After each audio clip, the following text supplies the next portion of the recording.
إن الحمد لله نحمده ونستعينه ونستغفره ونؤمن به ونتوكل عليه ونعوذ بالله من شرور أنفسنا وسيئات أعمالنا من يهده الله فلا مضل له ومن يضلل فلا هادي له وأشهد أن لا إله إلا الله وحده لا شريك له وأشهد أن محمدا عبده ورسوله أرسله بالحق بشيرا ونذيرا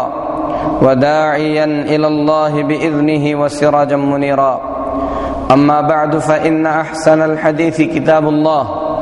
وخير الهدي هدي محمد صلى الله عليه وسلم وشر الأمور محدثاتها وكل محدثة بدعة وكل بدعة ضلالة وكل ضلالة في النار يا أيها الذين آمنوا اتقوا الله حق تقاته ولا تموتن إلا وأنتم مسلمون يا أيها الناس اتقوا ربكم الذي خلقكم من نفس واحدة وخلق منها زوجها وبث منهما رجالا كثيرا ونساء واتقوا الله الذي تساءلون به والأرحام إن الله كان عليكم رقيبا يا أيها الذين آمنوا اتقوا الله وقولوا قولا سديدا يصلح لكم أعمالكم ويغفر لكم ذنوبكم ومن يطع الله ورسوله فقد فاز فوزا عظيما أما بعد محترم حاضرین جمعہ، اللہ تبارک و تعالی کا شکر و احسان ہے کہ رب ذوالجلال نے اپنے خاص فضل و مہربانی سے ہم تمام کو محمد الرسول اللہ صلی اللہ علیہ وسلم کی امت میں سے بنایا۔ اللہ رب العالمین کی جانب سے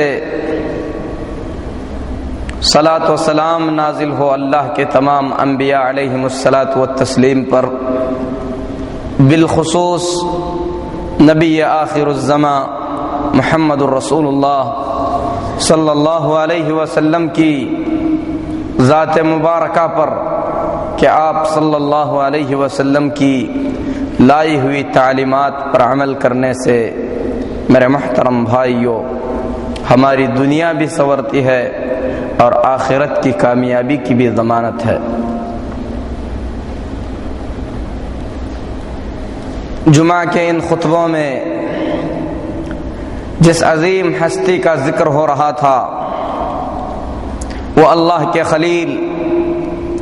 ابراہیم علیہ السلام کی مبارک ذات تھی۔ ابراہیم علیہ السلام اور آپ کا خاندان گویا کہ اللہ تبارک و تعالی نے اس مبارک کنبے اور اس مبارک خاندان کو ابتلا اور آزمائش کے لیے چنا تھا تاکہ ان کے مقام اور مرتبے کو اتنا اونچا کیا جائے کہ اللہ رب العالمین کے یہ بندے اپنے اس مقام اور مرتبے سے راضی ہو جائیں۔ میرے محترم بھائیوں، ابراہیم علیہ السلام کی مبارک زندگی کو اگر کوئی شخص ابتدا سے انتہا تک پڑھ کر دیکھتا ہے تو اسے یہ بات بالکل واضح طور پر سمجھ میں آ جاتی ہے کہ سیدنا ابراہیم علیہ السلام کی زندگی، آپ کے خاندان کی زندگی اتنی بڑی بڑی آزمائشوں سے بھری ہوئی ہے جن آزمائشوں کو برداشت کرنے کی طاقت کسی پوری امت میں بھی نہیں ہے۔ اسی لیے اللہ تبارک و تعالی نے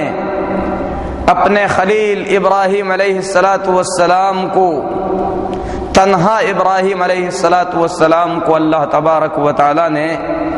ایک امت قرار دیا ہے۔ ان ابراہیم کان امۃ قانتا للہ حنیفا ولم یک من المشرکین، کہ ابراہیم علیہ السلام تنہا اکیلے ایک امت تھے جو مکمل یکسوئی کے ساتھ اللہ تبارک و تعالی کی بندگی اور عبادت میں لگے رہتے تھے۔ اللہ کے یہ موحد بندے کبھی بھی مشرکوں کے ساتھ نہ تھے۔ آزمائش کی ابتدا اس طریقے سے ہوئی کہ ولادت بت پرست نہیں بلکہ بت فروش کے گھر میں ہوئی۔ خاندان سے دشمنی مولنی پڑی، قوم والوں نے دشمنی کر لی، آگ میں ڈالے گئے۔ اللہ تبارک و تعالی نے اس کٹھن آزمائش میں ابراہیم علیہ السلام کو کامیابی سے ہمکنار فرمایا۔ اس آزمائش کے ختم ہوتے ہی اللہ کے اس موحد بندے نے اس وقت کی سب سے بڑی طاقت نمرود سے ٹکرایا۔ نمرود سے مناظرے سے فارغ ہونے کے بعد اللہ کے خلیل ابراہیم علیہ السلام اپنے آبائی وطن کو چھوڑ کر ہجرت کر نکلے۔ ہجرت کے بعد اللہ تبارک و تعالی نے جب ابراہیم علیہ السلام کو اولاد سے نوازا تو جیسا کہ گزشتہ خطبے میں بیان کیا گیا تھا کہ اللہ تبارک و تعالی نے اس خوشی کے عطا کرنے کے بعد ابراہیم علیہ السلام کی آزمائش کو اور بھی زیادہ کٹھن کر دیا کہ دودھ پیتے بچے اور پیاری بیوی کو لے جا کر جنگل و بیابان کے اندر چھوڑ دیں جہاں پر اللہ کے سوا ان کا کوئی سہارا نہ تھا۔ ابراہیم علیہ السلام اللہ تبارک و تعالی کے حکم سے ایسی وادی میں جہاں پر گھاس نام کی کوئی چیز نہ تھی، ابراہیم علیہ السلام نے اللہ پر بھروسہ کرتے ہوئے اپنے دودھ پیتے بچے اور بیوی کو جنگل و بیابان کے اندر چھوڑ دیا۔ پھر اس کے بعد آپ نے سنا کہ اللہ تبارک و تعالی نے اپنے ان موحد بندوں کی، اس کی ذات پر اعتماد اور بھروسہ کرنے والے بندوں کی اللہ تبارک و تعالی نے کس طریقے سے حفاظت فرمائی۔ میرے محترم بھائیو، اللہ رب العالمین نے اس مبارک خاندان کی بدولت ایک ایسا چشمہ جاری فرمایا جس چشمے کا پانی آج تک ہم لوگ پیتے ہیں اور اس میں برکت سمجھتے ہیں۔ کیوں نہیں؟ یہ پانی میرے محترم بھائیو بڑا ہی مبارک پانی ہے۔ اس پانی کے سلسلے میں اللہ کے رسول صلی اللہ علیہ وسلم نے فرمایا کہ اس میں بیماریوں کی شفا رکھی گئی ہے، بھوکے کے لیے کھانے کا انتظام رکھا گیا ہے، بلکہ رسول اللہ صلی اللہ علیہ وسلم یہاں تک فرماتے ہیں کہ یہ پانی ان تمام چیزوں کے لیے ہے جن چیزوں کے لیے اسے استعمال کیا جائے۔ ماء زمزم لما شرب لہ، ماء زمزم، زمزم کا پانی ان تمام چیزوں میں فائدہ مند ہو سکتا ہے جن چیزوں کے لیے اسے استعمال کیا جائے۔ اسی لیے سلف صالحین بالخصوص عبداللہ بن عباس رضی اللہ تعالی عنہ زمزم کا پانی پیتے ہوئے اللہ رب العالمین کی جنت کا سوال کیا کرتے تھے۔ میرے محترم بھائیو، زمزم کے اس مبارک چشمے کے پھوٹنے کے بعد اللہ کے فرشتے نے اسماعیل کی ماں سے کہا تھا لا تخاف الضیعہ، ڈرنے کی کوئی بات نہیں ہے، بے شک یہ بچہ اور اس کا باپ مل کر یہاں پر ایک گھر کی تعمیر کرنے والے ہیں۔ میرے محترم بھائیو،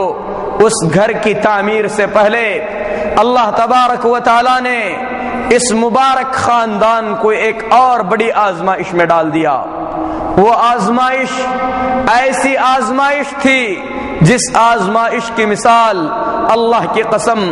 پوری انسانی تاریخ کے اندر نہیں ملتی۔ قرآن پاک میں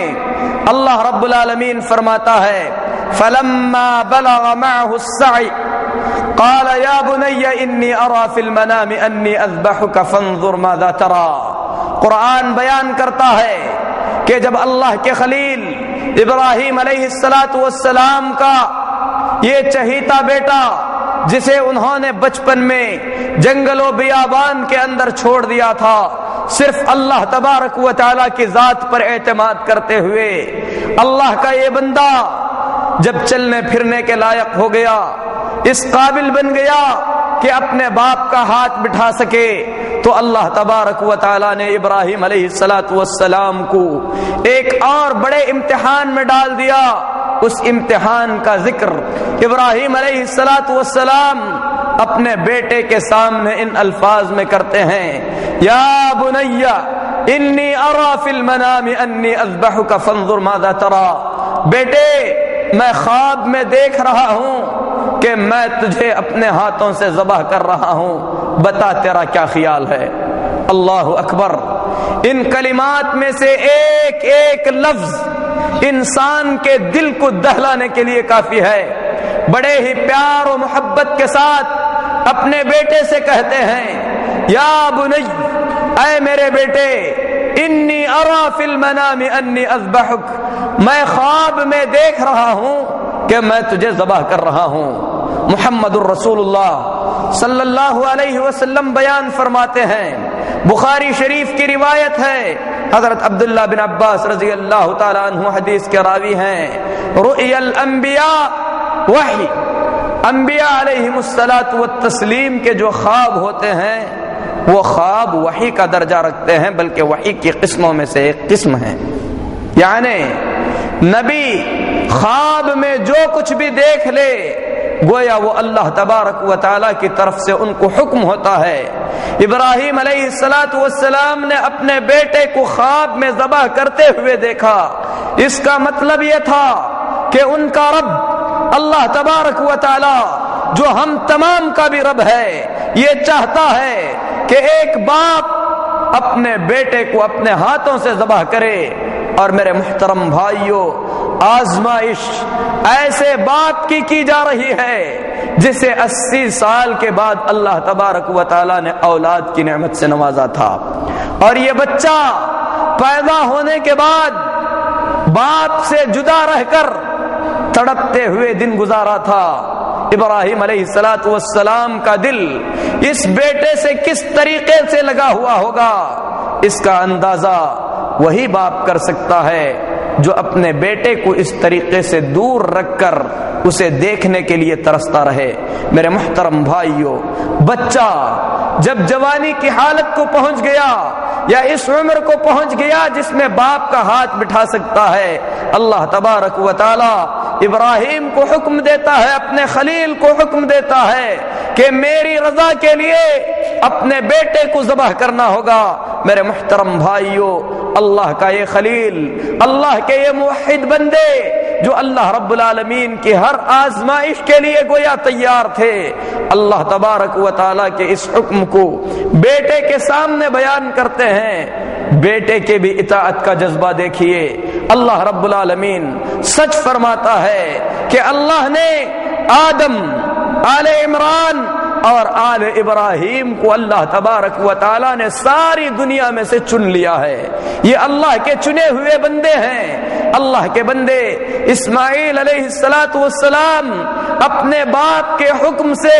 ذبح کرنے کے اس واقعے کو سن کر میرے محترم بھائیوں ذرہ برابر بھی گھبراتے نہیں ہیں، ڈرتے نہیں ہیں، بلکہ فوراً اپنے والد سے کہتے ہیں، یا ابت افعل ما تؤمر، ابا جان آپ کو آپ کے رب کے جانب سے جو حکم ملا ہے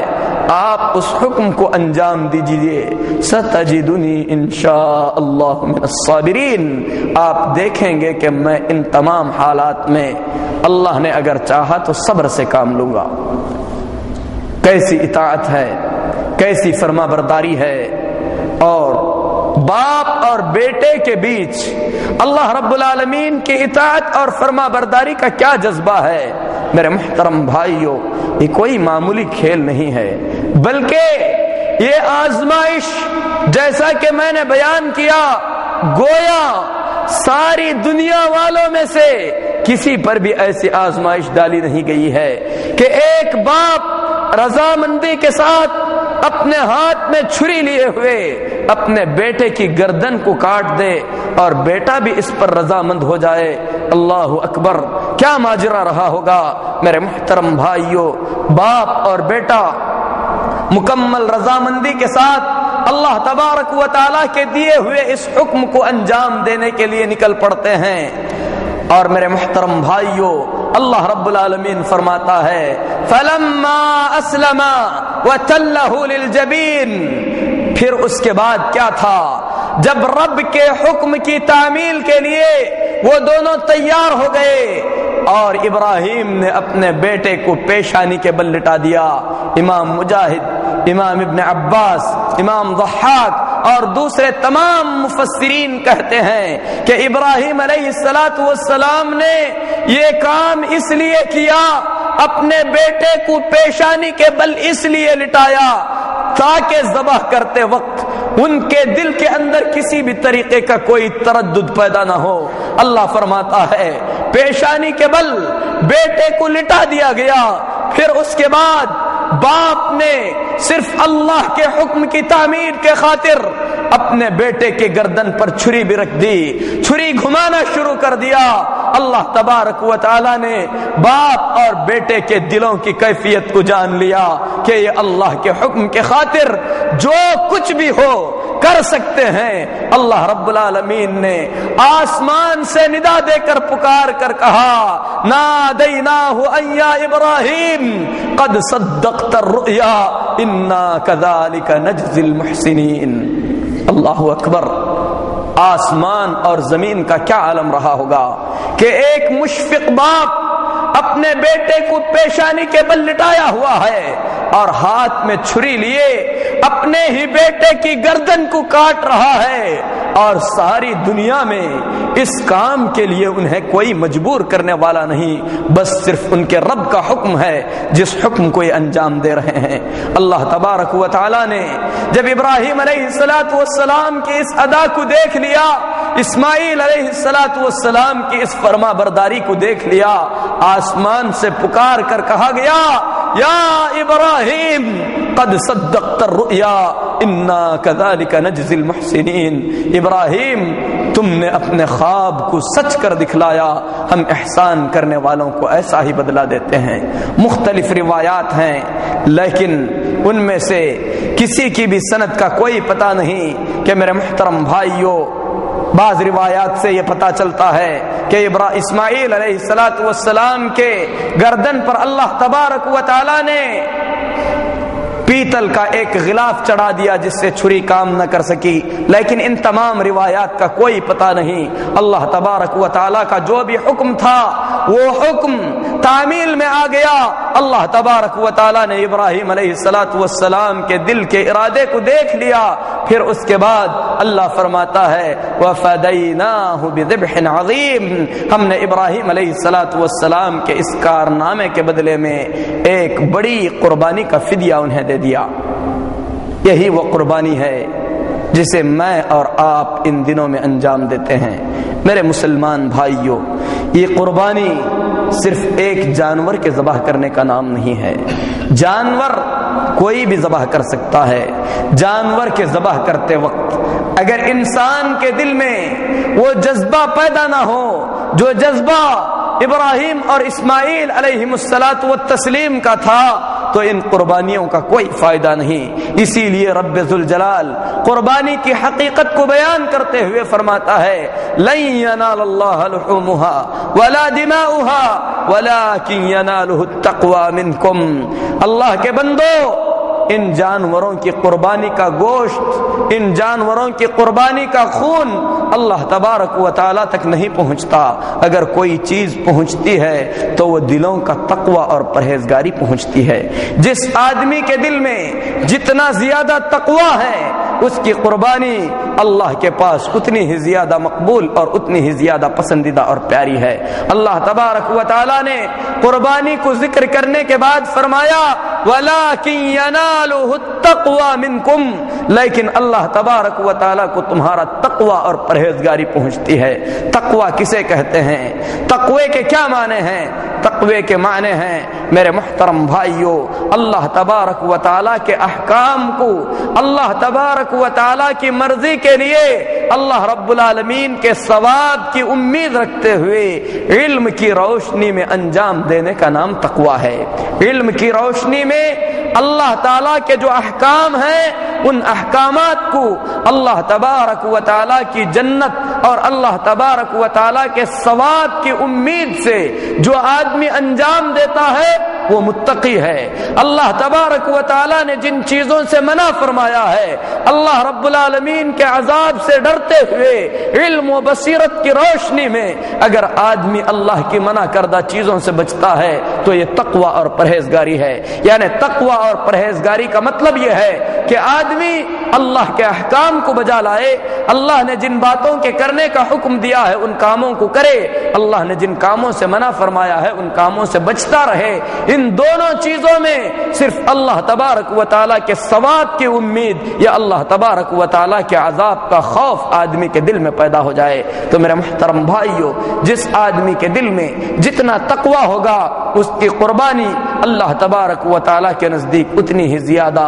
مقرب اور اتنی ہی زیادہ قابل قبول ہوگی۔ قربانی کے فضائل و مسائل انشاءاللہ اگلے جمعے میں بیان کیے جائیں گے۔ میں ابراہیم علیہ السلام کی زندگی کے تسلسل کو آگے بڑھانا چاہتا ہوں۔ میرے محترم بھائیو، آج یہی قربانی ہے۔ اللہ تبارک و تعالیٰ نے گویا مکہ مکرمہ کو ابراہیم علیہ السلام کی زندگی کے یادگار کے طور پر باقی رکھا۔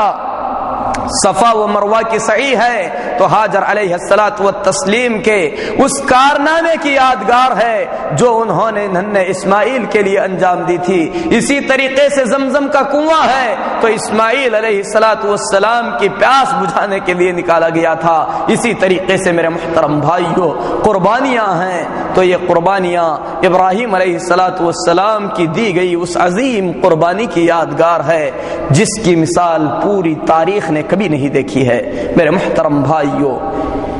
اس عظیم واقعے کے بعد اللہ کے خلیل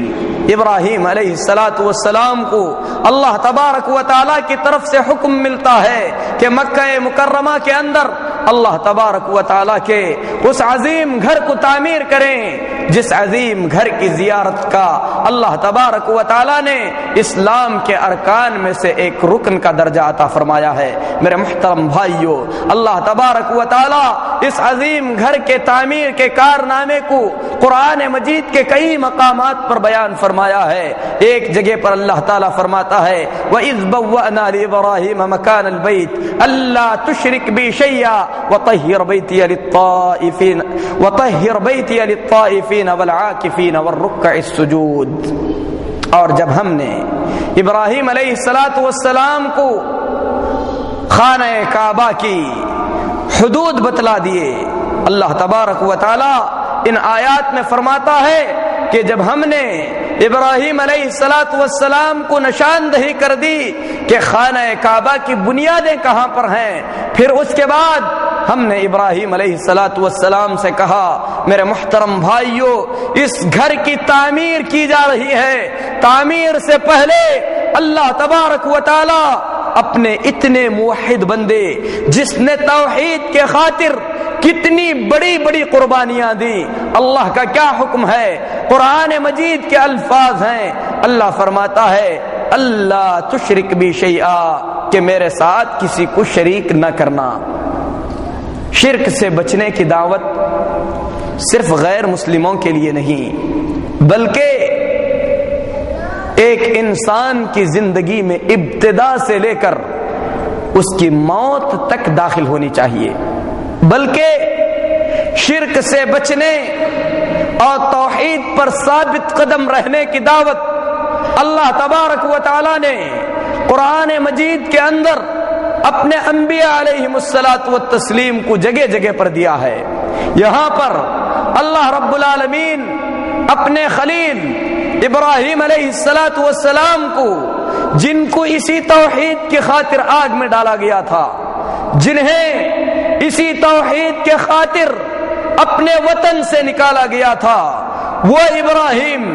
جس نے اللہ رب العالمین کی محبت کو ثابت کرنے کے لیے اپنے دودھ پیتے بچے کو جنگل و بیابان کے اندر چھوڑا تھا، وہ ابراہیم جس نے اللہ رب العالمین کے حکم سے اپنے بیٹے کو اپنے ہاتھوں سے ذبح کرنے کا مکمل ارادہ ہی نہیں بلکہ اس کام کو شروع بھی کر دیا تھا۔ اللہ تبارک و تعالی اسے ابراہیم کو جب خانہ کعبہ کی تعمیر کا حکم دے رہا ہے تو ساتھ ہی ساتھ اس بات کا بھی حکم دیتا ہے اللہ تشرک بی شیئا، کہ ابراہیم میرے ساتھ کسی کو شریک نہ کرنا۔ اگر یہ دعوت، اگر یہ حکم اللہ کے خلیل ابراہیم علیہ السلام کو اللہ کی طرف سے دیا جا سکتا ہے تو میرے مسلمان بھائیوں اس حقیقت کو جان کر زندگی گزارو کہ ہم تمام کو اپنی زندگیوں کے اندر شرک سے سب سے زیادہ ڈرنا چاہیے۔ اس کے بعد اللہ نے فرمایا وَطَهِّرْ بَيْتِيَ لِلطَّائِفِينَ وَالْعَاكِفِينَ وَالرُّكَّعِ السُّجُودِ، میرے گھر کو پاک رکھو ان لوگوں کے لیے جو طواف کرنا چاہتے ہیں، ان لوگوں کے لیے جو کثرت سے رکوع اور سجدے کرنا چاہتے ہیں۔ اللہ کے خلیل ابراہیم علیہ السلام اللہ تبارک و تعالی کے حکم سے خانہ کعبہ کی تعمیر میں جڑ گئے۔ حضرت اسماعیل علیہ السلام اپنے باپ ابراہیم علیہ السلام کی مدد کر رہے تھے۔ اللہ کے ان دونوں موحد بندوں نے مل کر اللہ رب العالمین کے گھر، اللہ رب العالمین کے عبادت کے لیے اس عظیم گھر کی تعمیر فرمائی۔ اللہ رب العالمین تعمیر کے اس واقعے کو سورہ بقرہ کے اندر اس طریقے سے بیان فرمایا ہے وَإِذْ يَرْفَعُ إِبْرَاهِيمُ الْقَوَاعِدَ مِنَ الْبَيْتِ وَإِسْمَاعِيلُ رَبَّنَا تَقَبَّلْ مِنَّا إِنَّكَ أَنْتَ السَّمِيعُ الْعَلِيمُ، جب ابراہیم اور اسماعیل علیہ السلام مل کر اللہ کے گھر کو تعمیر کر رہے تھے اور ساتھ ہی ساتھ اللہ رب العالمین سے یہ بھی دعا کر رہے تھے ربنا تقبل منا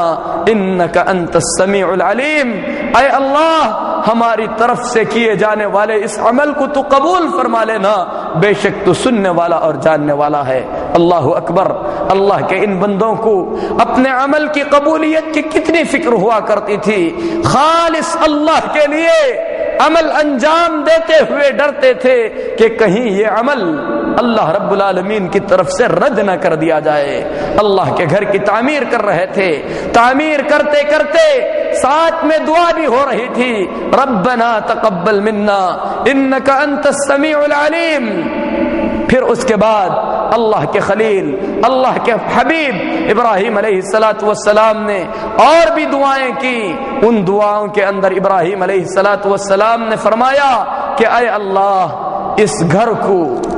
لوگوں کے دلوں کے اندر مقام و مرتبہ عطا فرما کہ لوگ کھینچے ہوئے اس گھر کی طرف چلے آئیں۔ اللہ کے لیے بتائیے آج دنیا کے اندر کون سا ایسا مسلمان ہے جس مسلمان کے دل میں اس گھر کے زیارت کا شوق نہ ہو؟ یہ ابراہیم علیہ السلام کی اس دعا کا نتیجہ ہے جس میں ابراہیم علیہ السلام نے فرمایا تھا وَاجْعَلْ أَفْئِدَةً مِّنَ النَّاسِ تَهْوِي إِلَيْهِمْ، اے اللہ لوگوں کے دلوں کو اس گھر کی طرف مائل فرما دے۔ اللہ رب العالمین نے ابراہیم علیہ السلام کی اس دعا کو بھی قبول فرما لیا، لوگوں کے دل خانہ کعبہ کی طرف مائل کر دیے گئے۔ اس وقت سے لے کر آج تک لوگ ابراہیم علیہ السلام کے بنائے ہوئے اللہ کے اس گھر کی زیارت کے شوق میں دنیا کے مختلف کونوں سے امڑتے ہوئے آتے ہیں۔ پھر اس کے بعد اللہ تبارک و تعالی نے اس گھر کی حفاظت کی ذمہ داری بھی لے لی، یہاں تک کہ جب ابراہا نے ہاتھیوں کے لشکر کو لے کر اس گھر پر چڑھائی کا ارادہ کیا تو اللہ رب العالمین نے ابابیل کے ذریعے اپنے گھر کی حفاظت فرمائی اور ہاتھیوں کے لشکر کو اللہ تعالیٰ نے تباہ و برباد کر دیا۔ اتنا ہی نہیں میرے محترم بھائیوں، جس پتھر پر کھڑے ہو کر اللہ کے خلیل ابراہیم علیہ السلام نے اس گھر کی تعمیر فرمائی، اللہ رب العالمین نے اس پتھر کو قبولیت کا یہ درجہ عطا فرمایا کہ رب العالمین نے اسے اپنی نشانیوں میں سے ایک عظیم نشانی قرار دے دیا۔ اللہ نے فرمایا فیہ آیات بینات مقام ابراہیم، مکہ کے اندر اللہ کی کھلی ہوئی نشانیاں ہیں، انہی نشانیوں میں سے ایک نشانی ابراہیم علیہ السلام کے کھڑے ہو کر گھر تعمیر کرنے کی جگہ ہے، یعنی وہ پتھر ہے جس پر کھڑے ہو کر ابراہیم علیہ السلام نے اللہ کے گھر کی تعمیر کی تھی۔ میرے محترم بھائیوں، اس پتھر میں ابراہیم علیہ السلام کے پاؤں کے نشان ہیں جو اللہ تبارک و تعالی نے گڑا دیا اور قیامت تک اللہ رب العالمین نے اس کی حفاظت فرمائی۔ میرے محترم بھائیوں، یہ مقام ابراہیم، جس مقام ابراہیم کو اللہ نے وہ مقام عطا فرمایا، کہا واتخذوا من مقام ابراہیم مصلی، ابراہیم نے جس پتھر پر کھڑے ہو کر اللہ کے گھر کی تعمیر کی ہے اس پتھر کو مصلی بنا لو، یعنی اس کی طرف رخ کر کے نماز ادا کرو۔ تو میرے محترم بھائیوں، یہ اللہ رب العالمین کے طرف سے دیے گئے تحفے ہیں جو اللہ رب العالمین نے آل ابراہیم کو عطا فرمائے تھے۔ اتنا ہی نہیں میرے محترم بھائیوں، جن دنوں اللہ کے خلیل ابراہیم علیہ السلام کی ان سنتوں کو تازہ کیا جاتا ہے، ان دنوں کو اللہ تبارک و تعالی نے وہ مقام، وہ شرف اور وہ مرتبہ عطا فرمایا۔ رسول اللہ صلی اللہ علیہ وسلم فرماتے ہیں ما من ایام العمل الصالح فیہن احب الی اللہ الا من هذه العشر،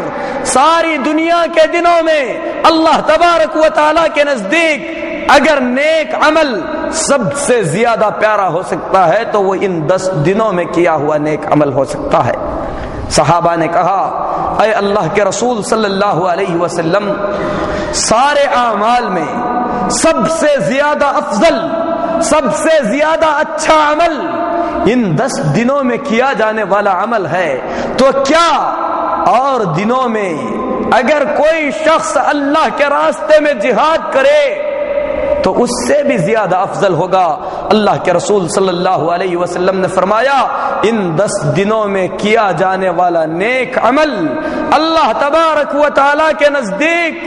دوسرے دنوں میں کیے جانے والے جہاد سے بھی زیادہ افضل ہے۔ ہاں، اس آدمی کا عمل زیادہ بہتر ہو سکتا ہے جو اللہ کے راستے میں جہاد کے لیے نکل جائے اور میدان جہاد کے اندر اسے شہادت کا مرتبہ عطا کیا جائے۔ اندازہ کرنے کی بات ہے میرے مسلمان بھائیوں، اگر دوسرے دنوں کے اندر کوئی شخص جہاد کر کے اپنا مال اور اپنی جان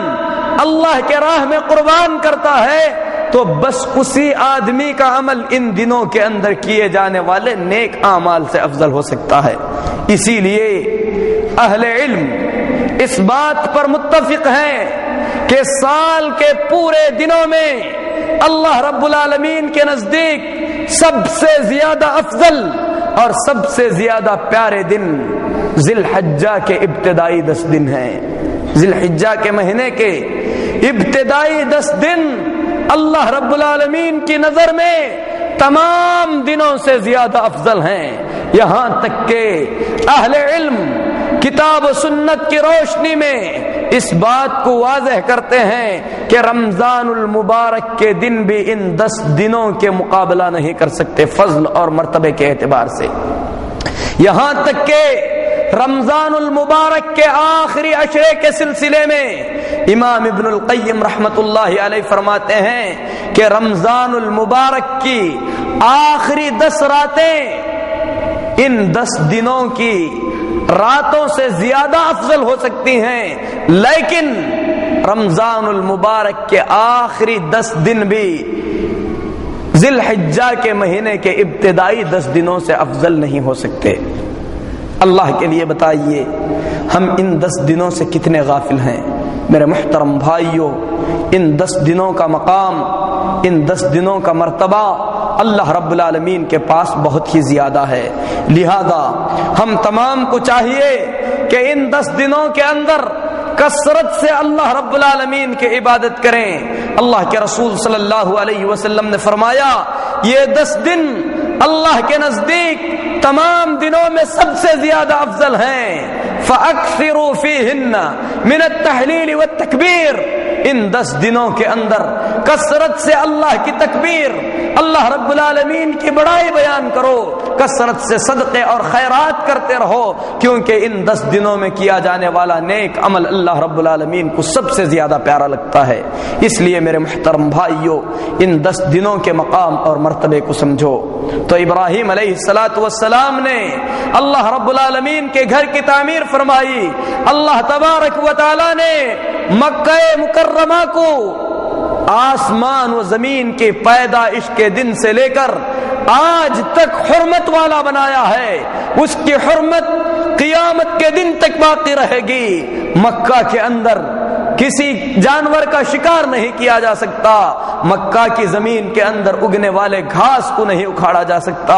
مکہ کے اندر کسی کو ستایا نہیں جا سکتا، کسی ظالم کو پناہ نہیں دی جا سکتی، مکہ کے اندر جنگ و جدال نہیں کیا جا سکتا۔ اللہ کے رسول صلی اللہ علیہ وسلم فرماتے ہیں مکہ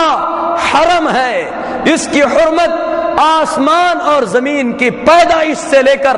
آج تک باقی ہے۔ فتح مکہ کے وقت اللہ تبارک و تعالی نے اپنے نبی صلی اللہ علیہ وسلم کے لیے کچھ عرصے کے لیے مکہ مکرمہ کے اندر جنگ کو جائز قرار دیا تھا۔ اسی لیے نبی کریم صلی اللہ علیہ وسلم فرماتے ہیں اگر میری جنگ کو دلیل بنا کر کوئی جنگ کرنے کی اجازت مانگے تو اس سے کہہ دو کہ اللہ نے اپنے نبی کے لیے حلال کیا تھا، یہ کسی کے لیے حلال نہیں ہو سکتی۔ اسی طریقے سے میرے محترم بھائیوں، ابراہیم علیہ السلام کی زندگی مکہ مکرمہ، قربانی اور حج سے متعلق بہت سارے احکام باقی ہیں جن کا ذکر انشاءاللہ اگلے خطبوں میں ہوگا۔ ہم اپنے رب سے دعا کرتے ہیں کہ اے اللہ، ابراہیم علیہ السلام کی زندگی کو جس طریقے سے تو نے اپنی کتاب پاک میں بیان فرمایا ہے، اے اللہ تیرے تمام ناموں اور تیرے تمام صفتوں کا وسیلہ دے کر ہم تجھ سے دعا کرتے ہیں کہ اے اللہ تو ہم تمام کو اس بات کی توفیق عطا فرما